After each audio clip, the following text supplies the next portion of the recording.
Bears they're going to do the hard knocks. The preseason hard knocks is going to be on the Chicago Bears. They're one of the hottest teams right now. It was like the Lions, last year coming in. The Bears have been making some work. Now, if all this hype for the Bears and it doesn't live up to it like the Lions did last year, a lot of people are going to be disappointed. But we now see that the reason they waited so long for Caleb Williams and Rome Odunze to sign the rookie contracts is because a lot of people thought it was because they wanted to show up for the hard knocks. Now we have the hard knocks, we have training camp. Nate, I have the numbers for the rookie contracts. If you want to talk about the training camp and their expectations, I can see. Well, actually, I'll give you these numbers, Your but I numbers. want you to tell me what these numbers mean in terms of their expectations, how much money they're getting paid, and how much they're supposed to produce with the pay Okay. that they're getting. So Caleb Williams he just signed a 4-year, $39 million deal as a rookie quarterback, which is just about what Bryce Young signed last year. I think he signed a 4-year, $38 million, something around there. It's very similar. So obviously, you have Bryce Young's standard of he did not do very great last year. So if you're getting paid the same amount as Bryce Young, and you beat his standard, that might be a win for the Chicago Bears. I personally think he should do more, but I'm gonna leave that to you, Nate. You're the 5-year NFL veteran, and Rome Odunze signed a 4-year, $22.7 million deal. So they're going to be there together both for 4 years. We're going to see what happens in Chicago. Training camp's coming up, Nate. What are the expectations for the two Chicago Bears first rounders?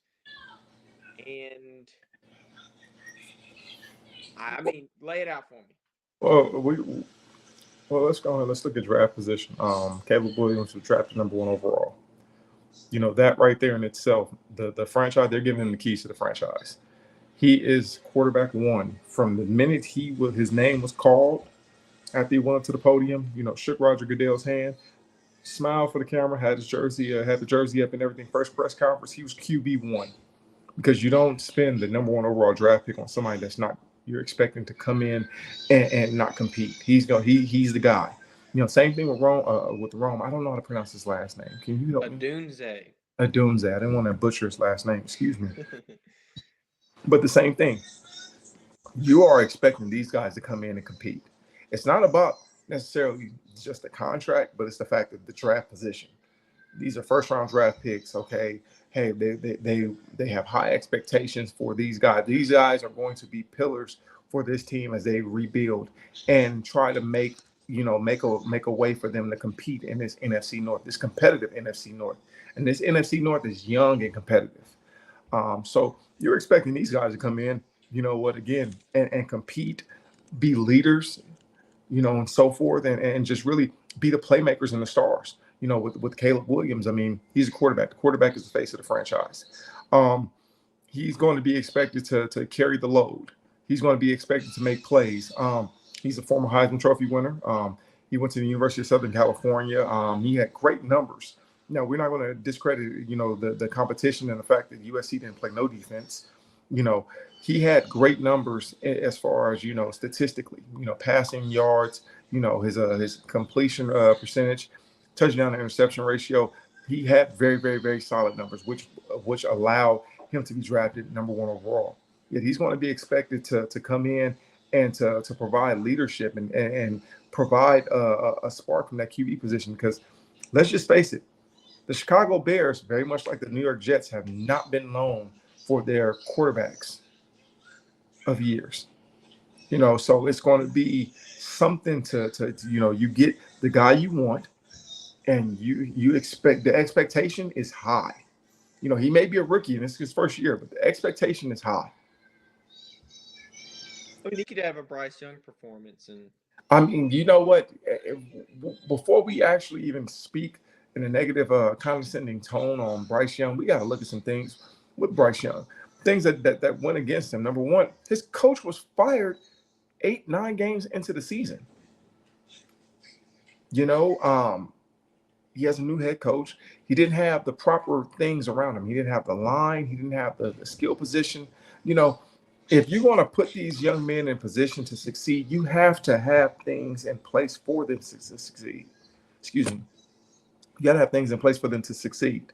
again, because then basically what it comes to is that, you waste what 4 years and he doesn't, I guess you can say, quote unquote, you know, pass the expectation and whatnot. Then you label him as a draft bust or a wasted draft pick.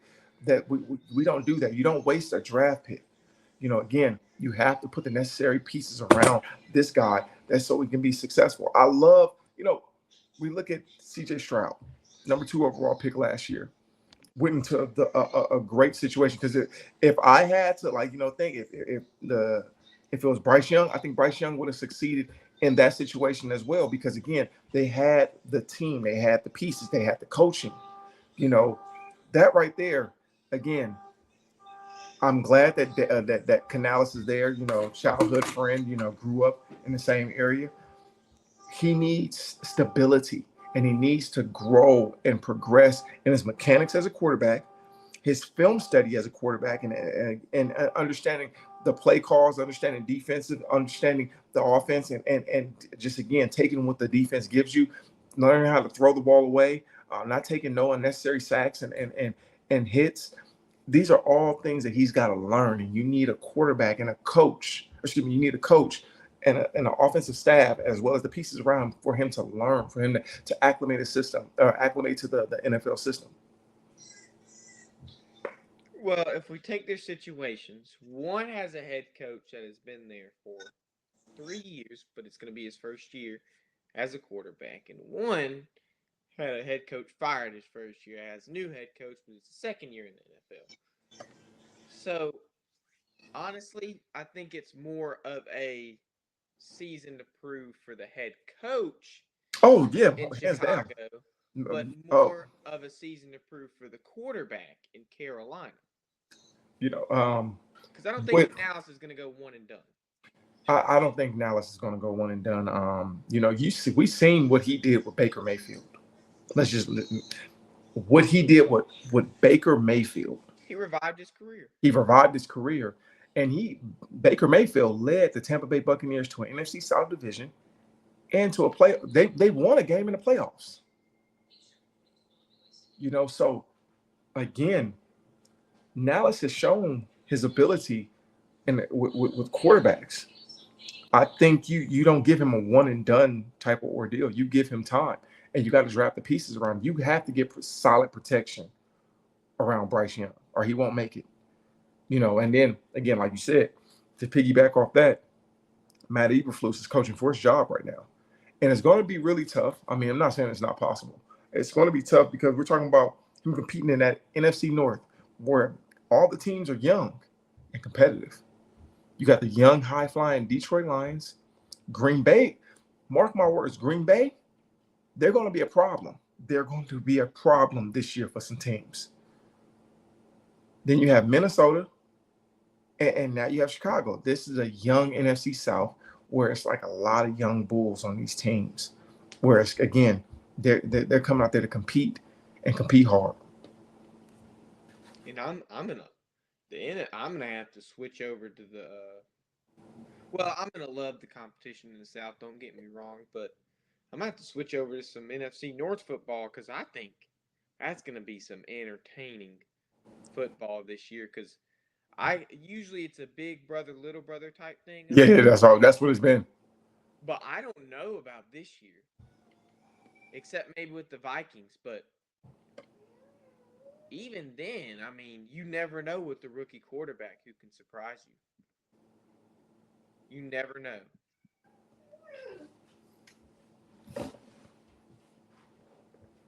Am I good now? Yeah. Can you hear me better? Yeah. Okay. As long as I'm not too loud.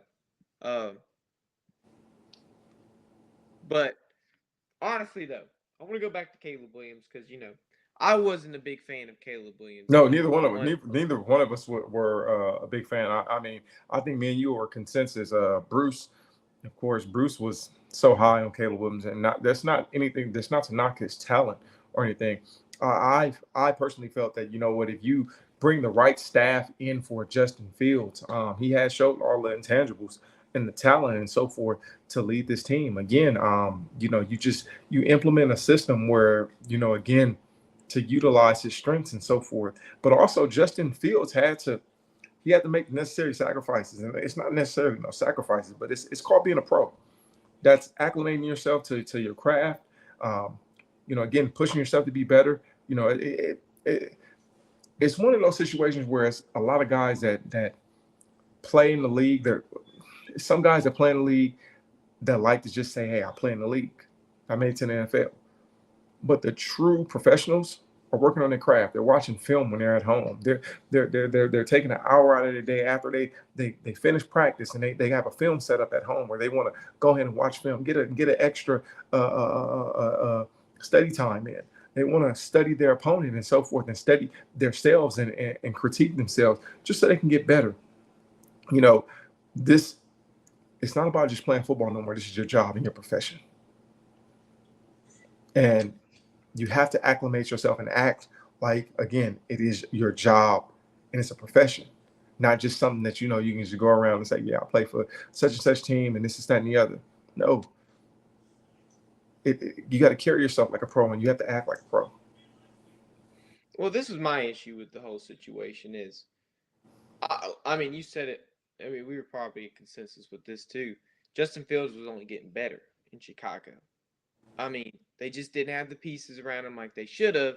Mm-hmm. And I mean, he's got to feel some type of way whenever he leaves. He's on the boat going down to, or rather going up to Pittsburgh, and he looks behind him, and they're acquiring all this stuff, a new quarterback to take his place, all these coaches to help the new quarterback, all these weapons to help the new quarterback, a new O line to help the new quarterback. And he's sitting there like, oh my gosh, what did I do wrong? I was only getting better in Chicago, and they shipped me off to Pittsburgh For a bag of chips. for a bag of chips, right? For a bag of chips and Diet Coke at the gas station, the old Circle K. I mean, I just went over there today. It's 79 cents for a little frozen Coke Icy. That's about what you got Justin Fields for. You traded for a little frozen Coke Icy that you can only sip on for one day. You ain't going to get much of nothing out that pick. Now, I did want to say that obviously it's hard in the NFL for you to keep going up and up and up and up in your stats, for you to only keep getting better. Well, Justin Fields did that in 3 years. He only got better. Now, when you look at college, realistically in college, you should get better with the more experience you have. Can we agree on that? Is that something that is not far You fetched to know what? say? If the situation is the same, you should only get better because you, one, have experience, you're comfortable with the situation you're in, and you're comfortable with the offense you've ran for the past 2, 3, 4 years in college. But I have to throw this out there. I have to throw this out there. The quarterback position, you have to have a learning curve, a really good learning curve.